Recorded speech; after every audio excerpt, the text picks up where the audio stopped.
আল্লাহ প্রদত্ত একটা জিনিস হচ্ছে মায়া।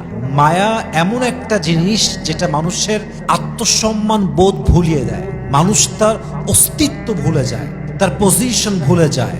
মানুষ যখন মায়ায় পড়ে যায়, তার অস্তিত্ব কি, তার ব্যক্তিত্ব কি, তার অবস্থান কোথায়, সে কে, তার পরিচয় কি, মানুষ মায়ায় পড়লে তার সম্মানের কথাও ভুলে যায়। ঠিক কিনা বলেন?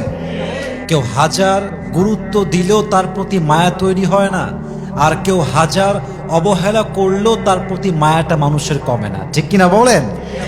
এটাই হচ্ছে মায়া। মায়া মায়া পৃথিবীতে এমন এক জিনিস, যে জিনিসটা হাজার চেষ্টা করলেও সহজে আসে না, আবার যখন চলে আসে, মায়া যখন হয়ে যায়, হাজার চেষ্টা করলে ভোলা যায় না, হাজার চেষ্টা করলেও এই মায়াকে মাইনাস করে জীবনটাকে সুন্দর করা যায় না। ঠিক কিনা বলেন? সো আজকের আলোচনার subject matter very important, and the subject is how to overcome illusion. আজকে আমরা জানবো এই মায়া আমরা কেমন করে কাটাতে পারি। বলেন সবাই ইনশাআল্লাহ।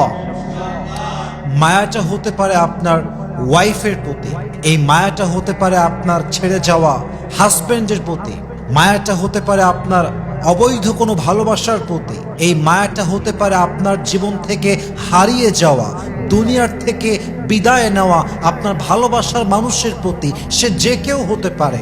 আজকে আমরা সে আমলগুলো জানবো, যে আমলগুলো জানলে আমাদেরকে মায়া দূর করতে সহযোগিতা করবে একজন। আওয়াজ দিয়ে বলেন সবাই, তিনি কে?